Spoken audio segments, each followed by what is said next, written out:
Hola, ¿qué tal? Mi nombre es Maureen Cubillo y bueno, hoy les quisiera hablar acerca de el derecho mercantil.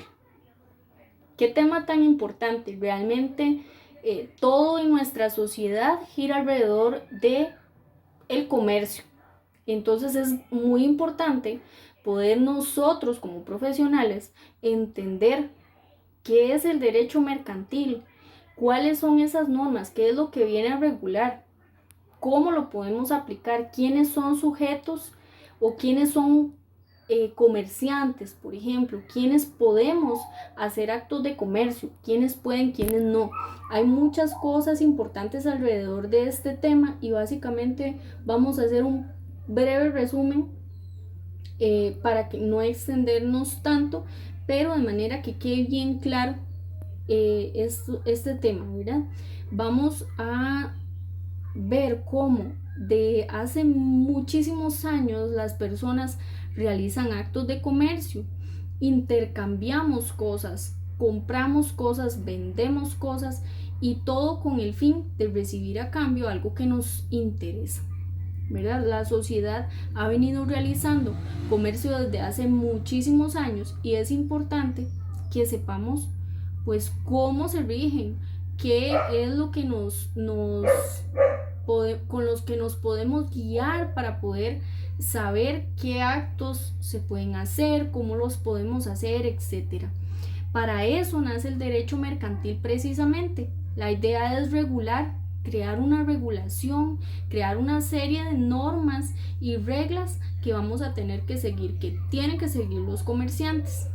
La idea es regular las relaciones entre comerciantes. Y podemos preguntarnos, ¿cómo nace el derecho mercantil? ¿Cuáles son las fuentes del derecho mercantil? Bueno, las fuentes del derecho mercantil, primero podríamos decir las leyes mercantiles. Hay diferentes tipos de leyes mercantiles dependiendo del sector. Por ejemplo, podríamos decir que en el sector bancario hay una reglamentación específica que rige toda la actividad bancaria.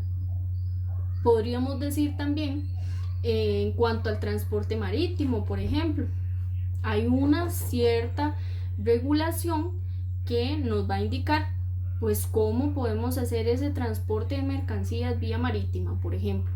Entonces de ahí se toman muchas de esas, se toman esas leyes como parte fundamental y fuente de derecho mercantil.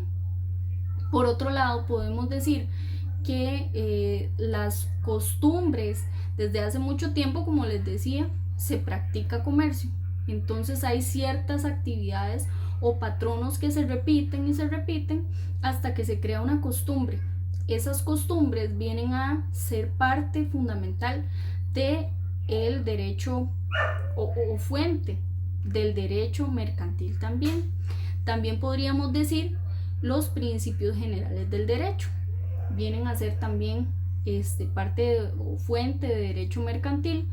Y también tenemos otras fuentes que no son tan formales, pero que también vienen a hacer su aporte. Por ejemplo, lo que son las resoluciones, ciertas resoluciones a casos particulares vienen a retroalimentar y dar un gran aporte al derecho mercantil, así como también podríamos mencionar ciertas doctrinas que han venido también y que se han tomado como fuentes de derecho.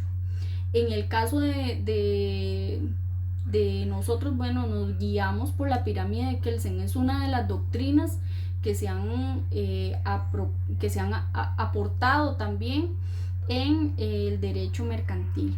Entonces, esta pirámide de Kelsen nos da una noción, una idea para entender la jerarquía que tienen que tener esas normas, ¿verdad?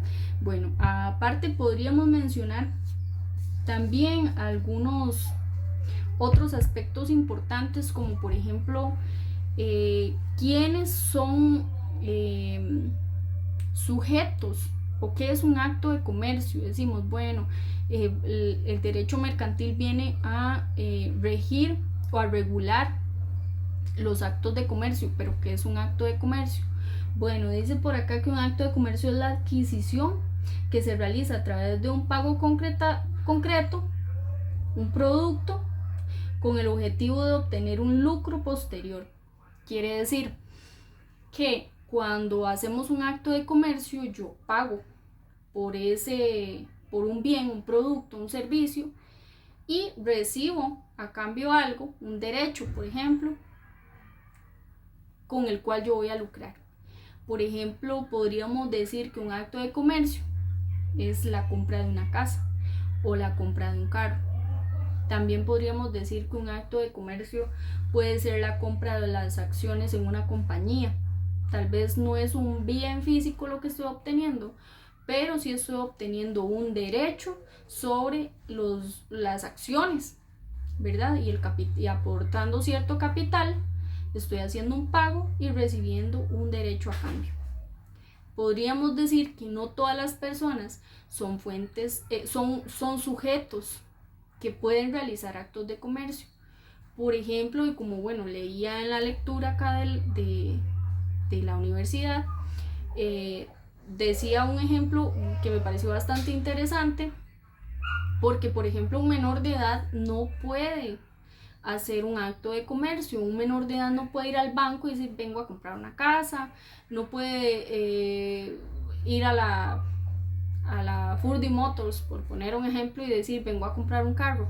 No todas las personas pueden hacer actos de comercio, ¿verdad? Es bastante importante que sepamos eso. Nosotros como futuros profesionales tenemos que saber determinar qué es el derecho mercantil, cuáles son sus fuentes, cuáles son las leyes por las que me tengo que guiar. Primero, por ejemplo, están todas las normas internacionales, ¿verdad? Los convenios internacionales. Yo no le puedo pasar por encima a un convenio internacional que ya está establecido, ¿verdad? Es muy importante también que sepamos qué es y quiénes son las personas que pueden realizar esos actos de comercio. En nuestro caso, ojalá que con este curso podamos aprender muchísimo, podamos sacarle bastante provecho. Nosotros tenemos todos los días que hacer actos de comercio. En cualquier empresa, cualquier cosa que nosotros vayamos a hacer implica involucrarnos en la parte comercial. Si trabajamos en un call center, si trabajamos en una empresa que renta espacios, en mi caso trabajo en una empresa que renta bodegas, estoy haciendo un acto de comercio, ¿verdad? Y tengo que saber cuáles son esas normas, qué es lo que me faculta a mí para hacer ese acto de comercio que yo estoy realizando. Muchas gracias, espero que haya sido de provecho y realmente el tema me fascina, me encanta esta parte de la carrera porque creo que le voy a sacar bastante provecho. Muchas gracias.